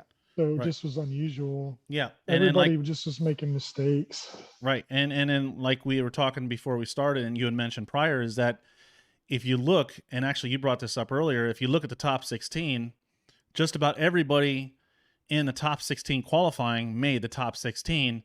And definitely when we came down to the top 4 finishers, it was the top 4 qualifiers. right? Yep. So you could argue all you want, but the end result is they qualified and they almost finished the same. So Yep. it wasn't that, it couldn't have been that far off. And the scores were like split. I mean, they were like 84, 84, 83. They were so close. Yep. Definitely, you can see, like, if you look at who made top 16, top 8, top 4, those are the drivers that were doing a better job of what we wanted in qualifying compared to, the people that got lower scores. They weren't doing what we wanted to see. So they definitely, and that comes back to talking to us and stuff like that, which I think some people don't understand. They look at the track and it's simple and they can link it, and they're not understanding how technical it is. And also at the same time, like, that throttle commitment is a huge part of it. And I just want to be in qualifying. I want to think the car is going to fly off the track, and you're keeping it on track with your angle, not you're kind of steering around, adding a little bit here, taking some out. Like, I want to be. And I think another thing that's important too is, and we used to do this, we used to record the driver's meeting and put it on our YouTube page and put it on our Facebook, but nobody was watching it. The driver's meeting is key. If you're really a drift fan and you really want to know what's going on, right? You really want to like take it serious as a fan to be able to help analyze and watch and know what the judge is looking for. Those driver meetings are key, because I don't think ever, for the most part, all the drivers understand what you guys are looking for. So because you guys stress it in the driver's meeting, the things you're really looking for, you guys say, we're really looking here, we're really hammering down on these sections. So if you're going to be on point in these sections. If you're going to make a mistake on that section, it's not going to weigh. Basically what I'm saying is that you guys are clear with your explanations of what you're looking for. And I think a lot of the live stream people that are watching it, and even people that are there as fans that are watching it too, they're not there for that driver's meeting, and they don't understand, so they're confused. But like I said, we used to post it, but nobody's watching it. So maybe that's something that next season we'll focus a little more on, just making sure we post up the driver's meeting. So that way we can say, listen, if you guys are confused about the scores, go check out the driver's meeting. So that maybe that'll help clear some of the things up. Yeah, and we're also talking about, well, I don't know, next year's a long ways away, but we might change up a little bit how we do the driver's meeting. We've talked about it briefly, just to make it better for the drivers so they understand better, where we have a little more time and it's not as rushed. And maybe we also talked about possibly thinning it out, like making, only drivers and spotters basically, or something like that, just so it's not so many people standing around just for background noise and things like that. But yeah.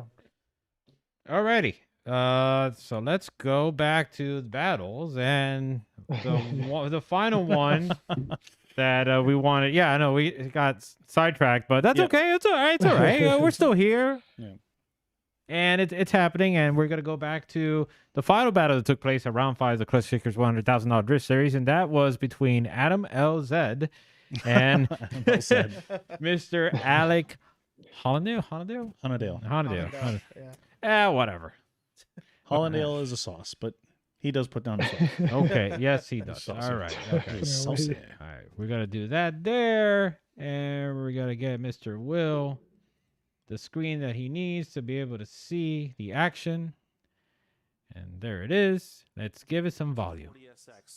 I forgot Alec didn't get to lead first this time. He had to follow first. Yeah. No, it's definitely a thrasher. I'll tell you that for sure. What if he paints like the rest of the car? I feel like that guy's just been on a mission this year. Look like a wrestler. Definitely. Like a Oh, by the way, Will, Zach says hi. That would be Hello, Zach. See you soon. I see him right now on the That's true. replay. How's this happening? Oh my. Zach Inception. Yes, Inception. Final battle. Let's make this happen. Let's get ready to home. Send it down the lane. Here we go. Adam LZ out front. Alec Hollandale going to get chased. And here they go as they both initiate. Wow. Look at Alec Hollandale right on the back of Adam LZ as they make their way inches away as they make their way through the first outer zone. Look at Adam on point, maintaining. I feel like Alec got a little deeper in the touch and go than Adam did, which is wild. Here we go. Final transition. Hopefully everybody holds. I think he's deeper in outer zone 2 also. Surging forward. Adam LZ doesn't look like he's phased as he's holding that lead position. Oh. Man, I mean, All right, let's wait for the overhead drone. Here we go. Alec has a tendency to be able to attack the line from the chase position better than the lead driver. Yeah, it's crazy. He's deeper in outer zone 1. Yeah, it's about the same in the touch and go. He gets into 2 a little late, but then he's deeper in outer zone 2. It's just wild. That's insane. He's a little bit sloppy. LZ's lead lap is smooth. He had a couple little bobbles in turn 1, but nothing crazy.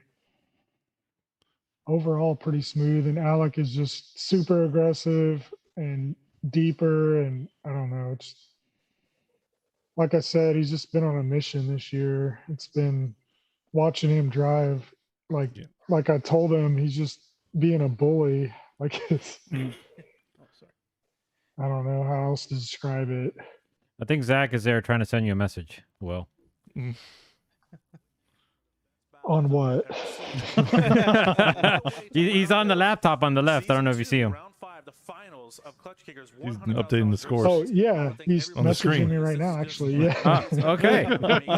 He's watching the live replay that was live. At, the Emerald Coast Dragway Klutch Kickers $100,000 drift series. I thought you meant he was It's just messaging a me right level of now. competition Oh. that is just unbelievable, world class, and that's for sure. I believe we saw Adam LZ. He's going to use a staggered start there, starting a little bit farther behind to have a roll up. He on didn't jump. Alex Carr, No. we all know it's a rocket I ship. thought he would have jumped. Adam I mean, he LZ set himself up to every jump, but he advantage didn't to jump. take. Look at his smoke just not clearing. Yeah. Yeah, it got to a point where several times Zach was like, "Hey, if the drivers are okay with it, just send them." Yeah. Probably one of them. So he definitely should have jumped more for sure. I think that's the main. Yeah, it didn't set him right He up. just can't close the gap like Alec did on him. He does a good job here, but Yeah, I don't know if this was controversial. Watching it right now, I Yeah. don't see how it could be. Yeah, no, he gapped him. He gapped him.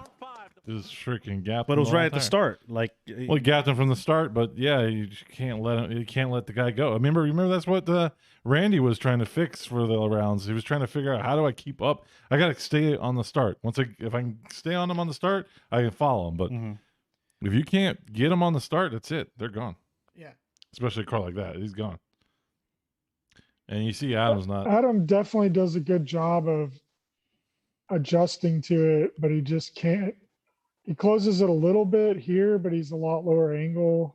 And then Alex Carr is just so fast in the transitions, and I don't know, just rowdy.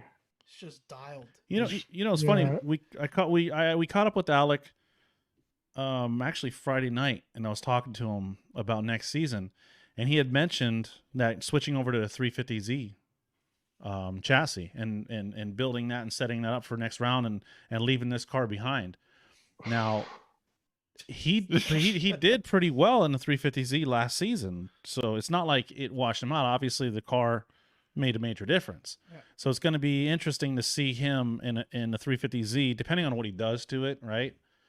And how well it'll affect his performance next season. Yeah. I think if he could build it to like 500 horsepower, he'll still be one of those top 5 guys consistently. So Alec is definitely one of those drivers that can just drive anything. I mean, well, It's not the car though. The car. I mean, to drive that car like that is very hard. No. Correct, because you heard. Well, we interviewed Adam LZ. Adam LZ was saying that he doesn't like bringing his pro car.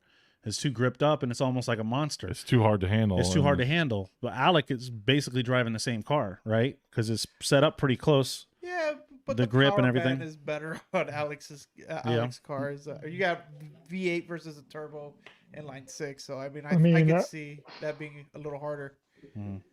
Yeah, I mean, Alex Carr, it's like a combo. I was telling somebody that it's a combo of his ability to drive it and then the car being so radical. Like the car, there's other cars that are comparable in power and grip and stuff, but he's able to just drive it. You know, he's wide open throttle almost the whole time, and There was one run, I can't remember which battle it was, but he almost lost a couple of his battles this time. He made some mistakes here and there. And then when you'd see him try to, overdo it on the next run so that he could get it one more time or whatever, there was some runs where he went through the track faster than I saw anybody go through the track, maybe ever. Mhm. It's just that power with how hard he's driving it. It's a really difficult to beat combo. Yeah. So if he goes to a Z, he'll do well just because he's good. He's a great driver, but it probably won't be quite the same as this car being this dialed. Yeah. Yeah, it's crazy thinking that he could drive at 10/10 every time and still be consistent. And a car that, like we've been saying, it's a bucking Bronco. The thing is crazy. So it's definitely a testament to his ability and the fact that he is the champion this year. So Right. it's Right. crazy. Taking Taylor Hole's spot. It was interesting to see Taylor Hole's choice of vehicle, and then actually he ended up not And bailing. and then bailing out. Do you know what happened to Taylor Hole? I've heard a lot of different rumors. I'm not sure. Oh boy. I heard he was going to put nitrous on it. I also heard that he was going to try to do a midnight LS swap or something. Basically, I heard he was going to try to add power to it and bring it back for Tandem. And I guess that didn't work out or something. I'm not sure, but he was a no-show on Sunday. So either he stayed up too late trying to make something happen, or got back home and decided it wasn't worth it. Right. Yeah. He's got FD next week, so he's got to focus on that. Yeah. So. And going back to the Adam battle, even Adam, like in his video, he mentioned that he felt Alec won, and it wasn't a surprise to him the turnout. So Right. No, hats off to Alec. Alec Hunterdale really had a commanding performance this season. Yep. Very similar to Taylor Hole's commanding performance last season. I would say even more. He got 3 wins this season. Taylor Hole got 2 last year. Right. And his first place qualifying, which he just toying with our emotions, the way he would zero out his first qualifying Oh, run. boy. And then he did it again this round. I was like, you got to be kidding me. Yeah. was that frustrating for you, Will? It wasn't frustrating. It just, I don't know. I was nervous for him at round 5 because he still could have lost the championship. Yeah. So if he double zeroed, then Can you imagine? That would have been like, What a story. yeah, that would have been like, what a shocker that have been. Yeah. and Like if it were me, I would have done a safe run just to qualify and then gone for it on the second one. And then he's, zeroed on the first one, and we're like, oh, he's definitely going to do a safe lap. And it's like, nope, no safe lap. We're like, all right, going for it, which is wild. That's just a testament to how good of a driver he is. It's funny, people think we're biased towards Alec, but I don't think when you go and watch him drive on that track, he is so dialed. Every lap is just, even in practice, like following super slow cars, and it just doesn't matter. Like watching him the last couple rounds, it doesn't matter what car is in front of him, or it just doesn't matter. And even in practice, he's dooring people, and just he's got too many laps on the track. We need to throw in a surprise zone or something. Yeah, it's a shame we don't see him in Formula Drift anymore. Yeah. I mean, how many seasons did he do? Ooh, he was did doing a lot. seasons all the way up to 2019. Yeah, Yeah. and he was doing good, Yeah, and the cars were a little more above what he had. Yeah. But he was definitely somebody that people knew that this kid had talent. Yeah. Right out the gate. I remember Road Atlanta 2015. He made it, I think, to like the grade 8, and it was just so impressive the way he was coming out of the horseshoe, like with so much angle yet still a lot of speed, and it was very impressive. I always say, I wonder what he would have done if he would have gotten Chelsea's opportunity to drive with Vaughn. Well, see, but I want to kind of correct you on that, because Chelsea, it's not Chelsea made that opportunity for himself, of course. right? That is true. So he and thank God he did. Yeah. So, but yeah, he definitely made the opportunity for himself. But yeah, had Alec been able to get with a sponsor, a team like that, Yeah. what he would have what you call it, Asmo's team, what Papadakis Racing or something like or that. Chris Forsberg, or you know, any of those top teams. I think. Well, he's still young, so I couldn't see it happen where he wouldn't make his way back in there. Yeah. It's fun to watch. Like Alec and Chelsea remind me a lot of each other, kind of, because they both started real young and both were amazing right off the bat. And I hope Alec gets some of those opportunities someday. I think it would be cool to see him. You know, like watching Chelsea now is amazing. Yeah. Thinking like, you know, I drove with him and seeing his struggles. You know, we traveled a lot together. So I saw a lot of his struggles and stuff to make it, and he was always a driver that was just amazing. So it's cool to see him get the opportunity and be able to capitalize on it and really do well. Yeah. I mean, he could win the championship. It's going to be Irwindale's going to be insane this year. Yeah. Who do you think had the fastest car in the field? Oof. Fastest on the correct line, I would say Alec, for sure. Like fastest lap through the track, probably Alec, but fastest car in general, Willie Espinoza, is that Poopy? Yeah. His car is like, does things that are insane sometimes. I don't know. It's like, doesn't make sense. He's kind of all over the place, but that car is a rocket ship. Yeah, Willie's one of the. He's got an Alec car, but he just needs that experience. He's got to tame the beast. He's got to tame the beast. Taming that beast. That's because sometimes he'll rocket out of a turn, and it's like, whew, like where did that come from? Right. I don't know.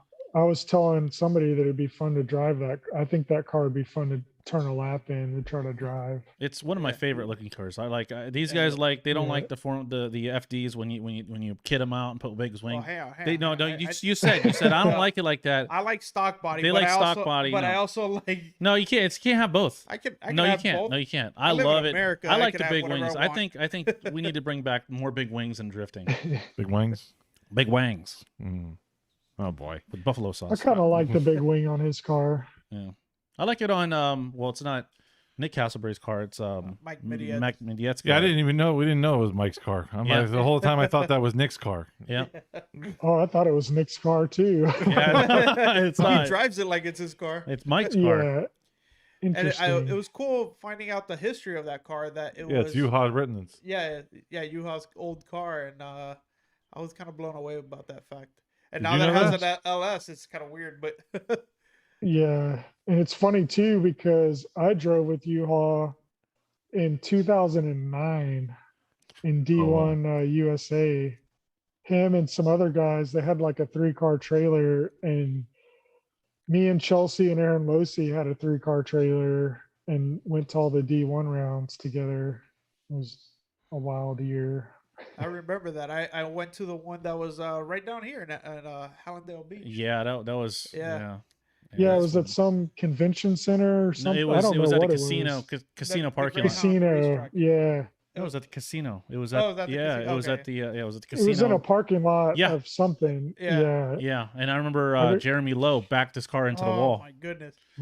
That was pretty. I got destroyed by Daigo Saito. Yeah. Everybody did. Don't worry. You know, I think the biggest shocker to that event was the self tech. When I was like, I was walking around and people were like, they just handed me a tech sheet, said, go tech your car and bring this back. I'm like, check. Everything's tied out. I'm just filling out for you right now. It was a self tech that just blew everybody's mind. That was hilarious. Yeah, that's hilarious. Looks good to me. Yeah, Sitting yeah. at the restaurant eating. It's it's funny. It's because I was talking to Chris Jackson with Jackson. I don't know, you know Chris from Jackson Performance. He's with Jeff Jones' teams. World famous Chris Jackson. But he was on his way up to the Freedom Factory to do the competition tonight. And he said, well, you know, I did a nut and bolt check on the car, right? I was like, well, but are they tight? He's like, well, I didn't tighten them. I just checked. I'm just checking them. He goes, yeah, those bolts still aren't there, but I checked them. Yeah, they're loose, but I didn't tighten them, but I checked them. So Did half It's the still job. there. It's fine. It's still there. He checked it. So We have a Nice. question in the chat from Drift E30 who writes, who surprised you the most in round 5?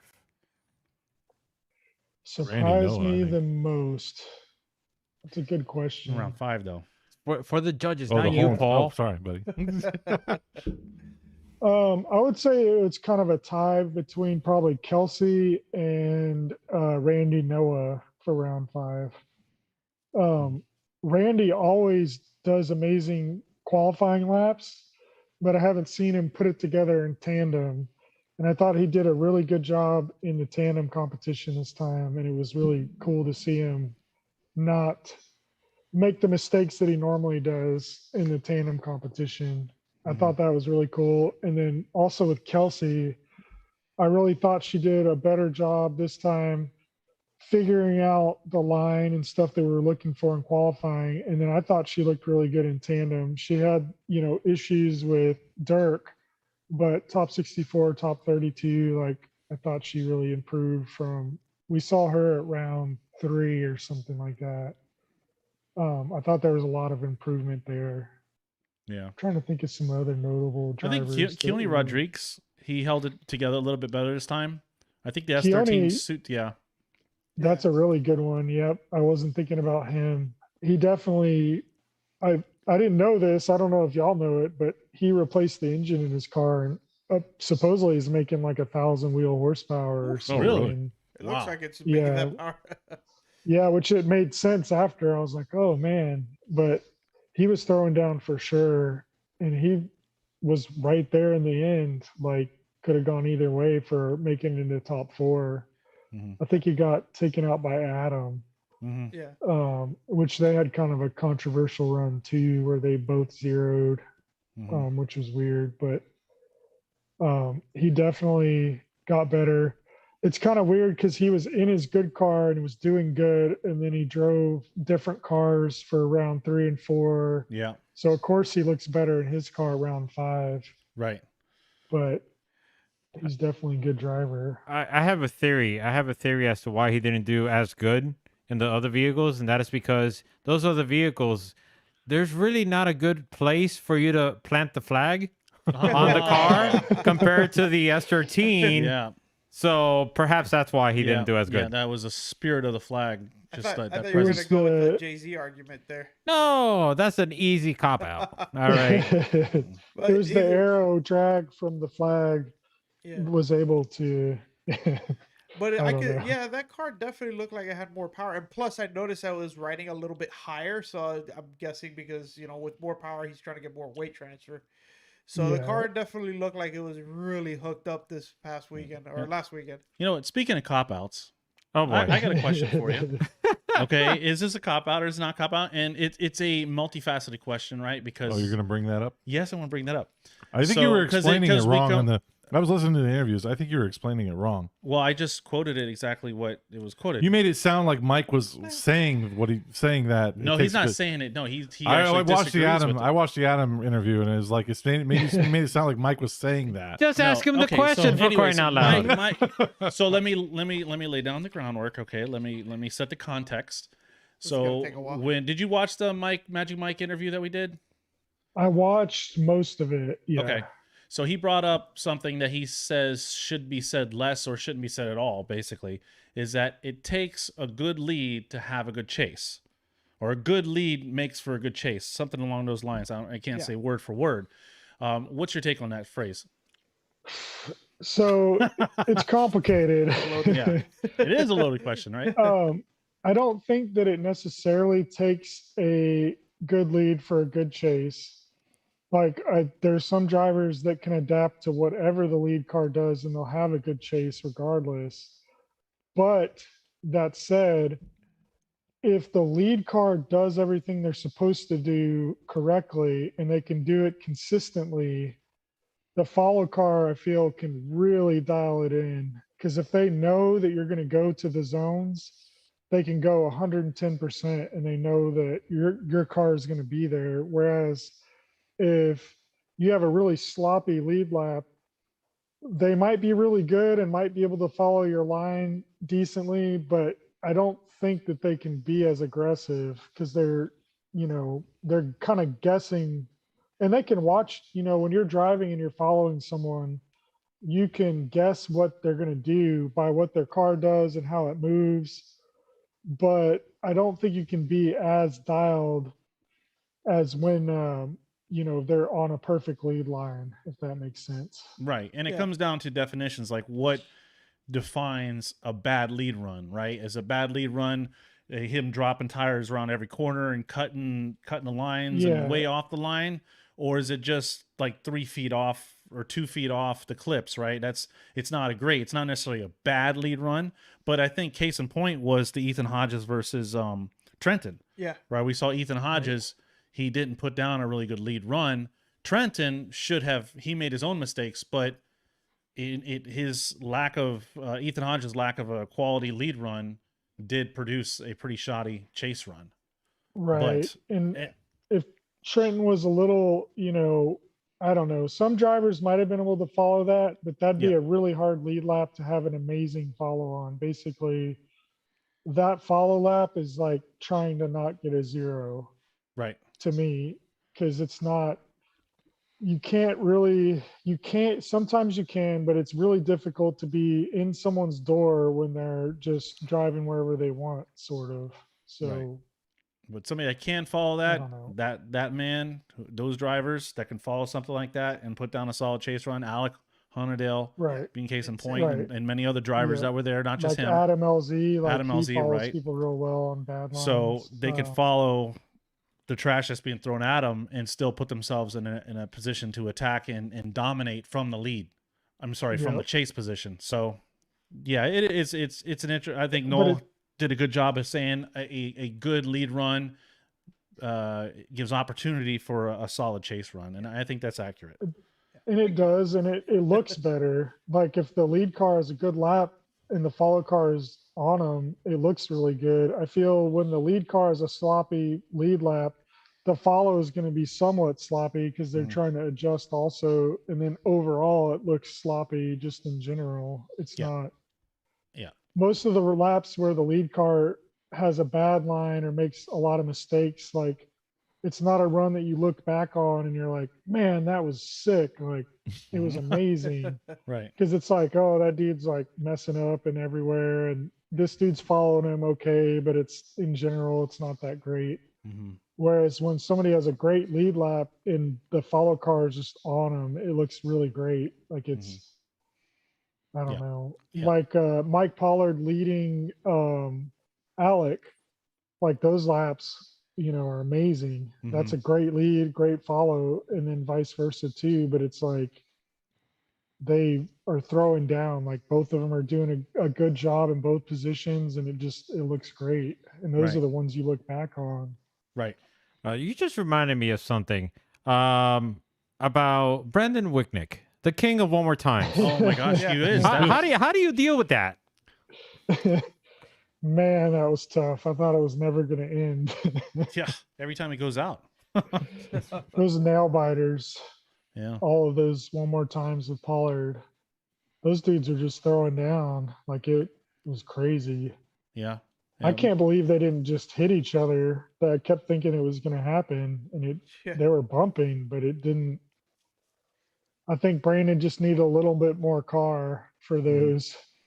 Yeah, that car is basically like a stock car. I don't know. Maybe I'm wrong, but last time I saw that, I saw a Super AFC on the dash, and that's what he was running it off. Have you seen the inside of the car? Watch some of his videos. That car, it looks like a stock car. Is it freaking 1J with a Super AFC running it? Is that really what's going on? I believe so. I don't know. I didn't watch enough videos, but it's not. I think it's a 1.5J, but yeah, it's like it's very basic. It's very simple.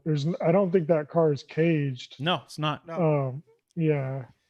I think it still has stock seats in it. Yeah, last time I talked to him, he told me it was 400 horsepower. That's it. Yeah. So that's pretty impressive. It's not crazy for sure. No, he runs that whole track in second gear. He just sets up his gear. He runs in second gear. It's wild. Yeah. Yeah, it is. Yeah, and apparently a bunch of people in the chat were confused about the lack of a cage. I mean, the rules and all the information that you need is on the Klutch Kickers website. Yes. Klutch Kickers, they call it the Wild West, but go to clutchkickers.com and you can see the whole rule book.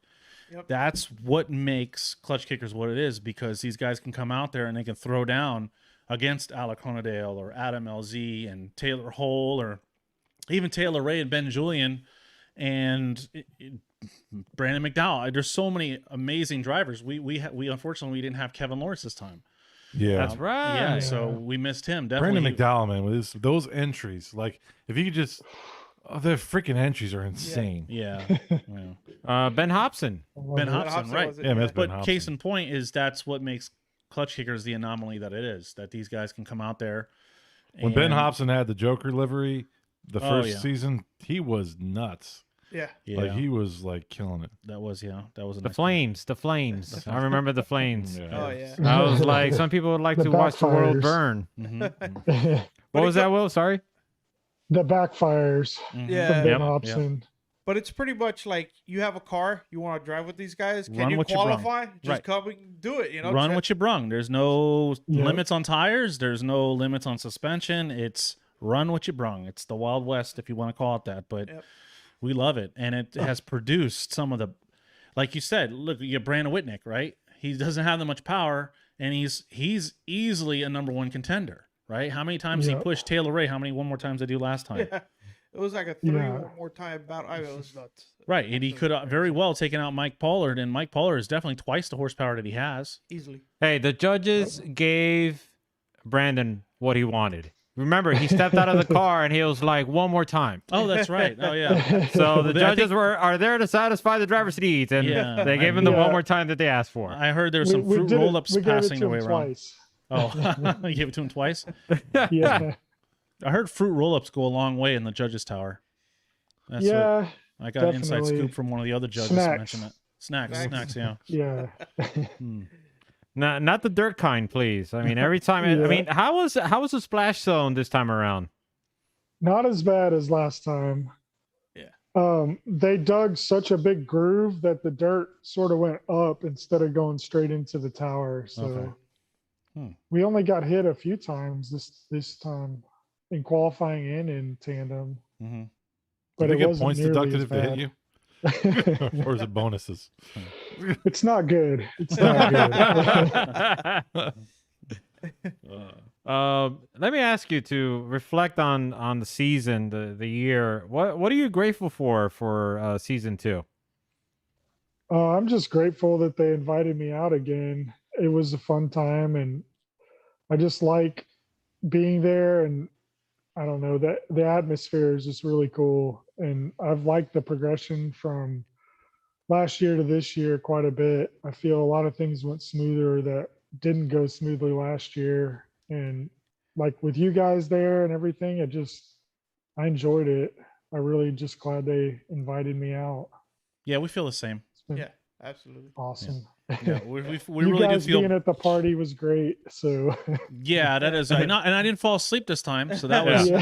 that was a big plus. And Mr. Will did not get lost, Oh, did he not lose his glasses. Well, that's because Dan wasn't Did- there. Exactly. Had Dan been there, Dan's a bad influence. you know, he got hurt. Like he busted himself pretty bad the round 4. He said. Oh, really? Yeah, Dan is just Dan he's a is- bad influence. He's Danger Dan. You need to talk to your mom about Danger Dan. Yeah. She warned me about him. But, Oh, that's Yeah. funny. Danger Dan. yeah. I'm sorry. It Go ahead, just, Will. Wicknick didn't make it to the party either, so that probably saved me a little bit because we had talked before the event about swimming in the ocean at night again, and we were gonna do it, and then he wasn't there, and I was tired, so it didn't happen. But he went swimming in the ocean. I was talking to him today, and he was talking about all the things he could see in the daylight that you just don't worry about at night because you can't see it, like stingrays and Mhm. Just jellyfish. sea creatures. Yeah. Just if you get stabbed in the chest with the barb from a stingray, Oh, just no. leave it in there. Leave it in there. So I don't know if you guys were here for this at round 4, if you had already left the party, but I got leg swept by something in the ocean. Like I Really? was swimming, yeah, and then I tripped over something, and then it wasn't there, and it wasn't a person. Most likely a shark. Yeah, some kind of sea creature. Yeah. Sure wasn't Dan. Yeah, sure wasn't Dan. I don't think so. He's a So secret. definitely sketchy things happening in the ocean at night.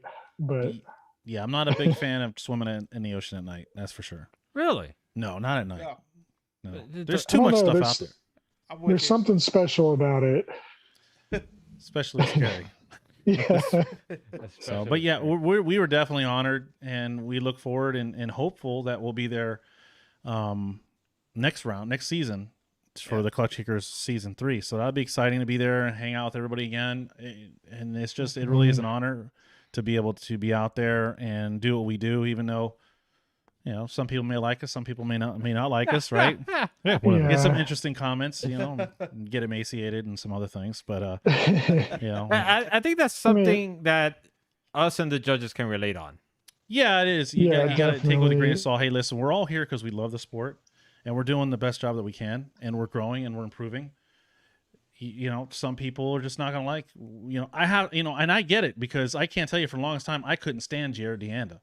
Right? I couldn't stand like all his jokes and stuff. He kind of grew on me, and I have more respect for him now than ever. Yeah. And if Jared had ever heard me say anything negative or knew who I was saying negative things about it, I would officially apologize to Jared and say, you're doing a great job, and I support you 100%. And That's a big step for you. It is a big step for me. It's funny because I hear a lot of like similar jokes now coming from him, and I'm like, Yeah, like, yeah. where did this guy come from? Yeah. So yeah, Jared has got my utmost respect, because he's been doing for like what 10, 12 years now. No, like I can- almost 20. I can imagine the flame that he's got, Yeah. right? So I guess if somebody's not hating on you, then you're not doing it right. Exactly. It is what it is, and we move on. We learn. We try to improve, and that's what we're going to keep doing. Try to improve and get better, and we can only go up from here.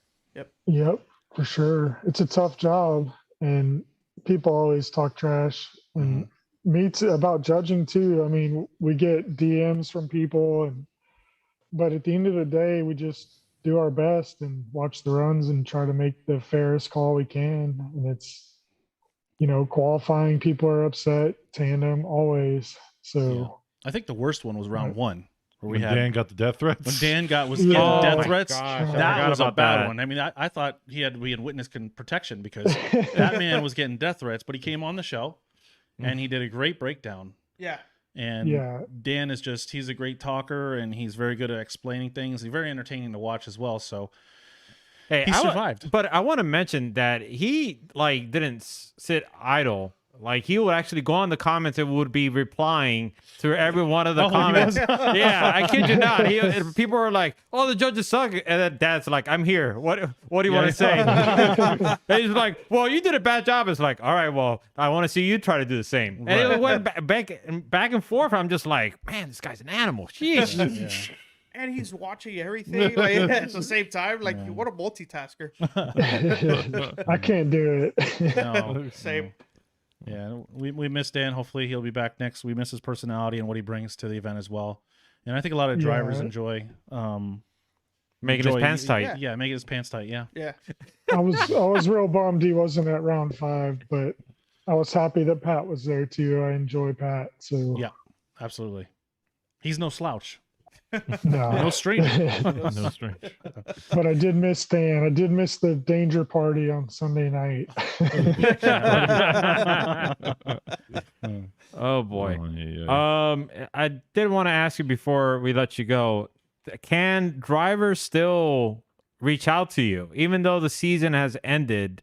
Can drivers still reach out to you for notes or suggestions? I mean, is that possible? Always. Yeah, always. People do, and I break things down for them too, and I go review their laps and stuff. So always. Mhm. I'm down, and I miss things too. And, you know, drivers tell me things that happened in their car that may or may not have been their fault, but it's debatable. So for sure. And where can people find you, sir? Will Parsons on Instagram. That's pretty much the main spot. On Facebook too, but mostly hang out on Instagram. Any events you have planned to drive coming up? I'll probably drive. IAS is Randall Waters, Pro 2 driver. He's been putting on events in Houston lately, so I've been going to those and helping out, coaching people, driving a little bit. So I think there's one in November that I'm going to go to. And then I'm going to try to make the Klutch Kickers Fun Day in December. Oh, you should. Yeah, Paul's going to be driving that. Yeah, I'll be there. Yeah, that's kind of a goal of mine, but I don't know if it's going to happen or not, but I'm going to try. I think it'd be real fun because 2-day event, kind of replace going to the NOLA kart track since that seems to be dead, but we'll see. Yeah, it gets cold. Tim did it last year. Yeah, last December I did it all by myself. I drove there by myself. I slept in my truck, and I had the time of my life. Just hanging out with everybody, getting a drive with everybody. The tire change. The tire change. Oh yeah, I got to Justin Harris was changing tires by running over them. Basically, he would lay the tire on the side. I've never seen that before. Apparently, it's an old trick, and he actually had never done it before, but he saw it done, and he was able to just lay his because they didn't have a tire changer, so he would lay his tire, his wheel on the side, and he deflated, and he would just take his truck, drive over the sidewall, and he was breaking the beads, and he was able to keep going. Yeah, that's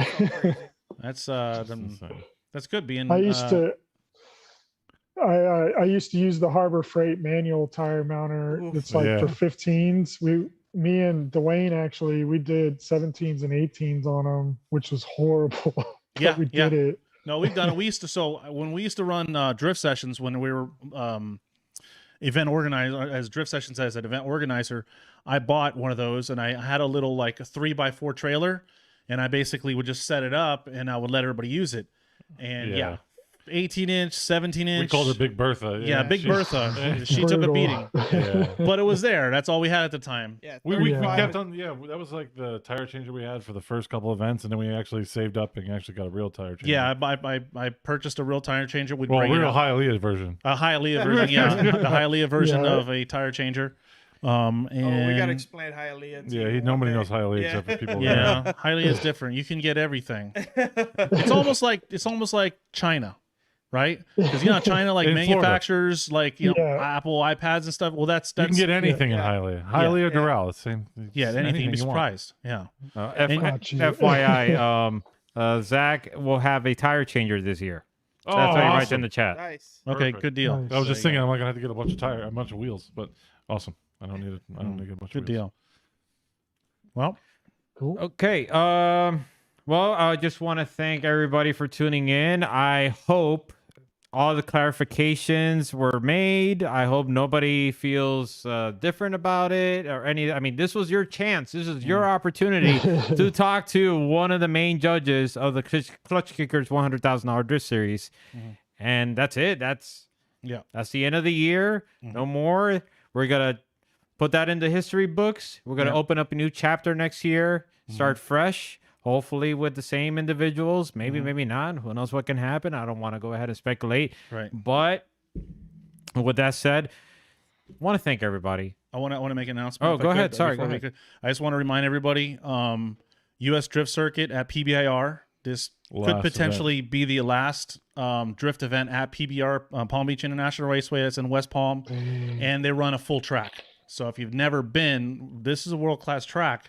And this may be the last time we'll ever get to enjoy it. Yeah. So it's going to be on October 30th. We're losing another track. Yep. Yeah, we're losing another track. Our closest track now is 3 hours away for us, right? So that's the closest track is OSW. Freedom Factory is probably about the same. About the same. Maybe a little farther. Yeah. It's the same setup. So, but anyhow, you guys are watching. If you're in the area, South Florida, Orlando area, you definitely want to attend this because they can easily put 15, 20 cars on that track and everybody gets a ton of seat time. Yeah. There's never been a complaint about seat time. How Chris Jackson runs the run groups, it works out really well. But it's definitely an event. They're going to do trunk or treat. So if you want to bring your kids out, they're going to be doing candy giveaways and some other stuff.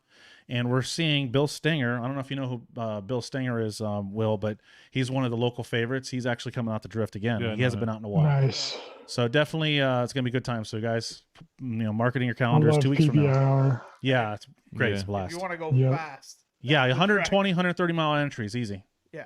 If you have the e-brake strengthen that right arm. You just hold it.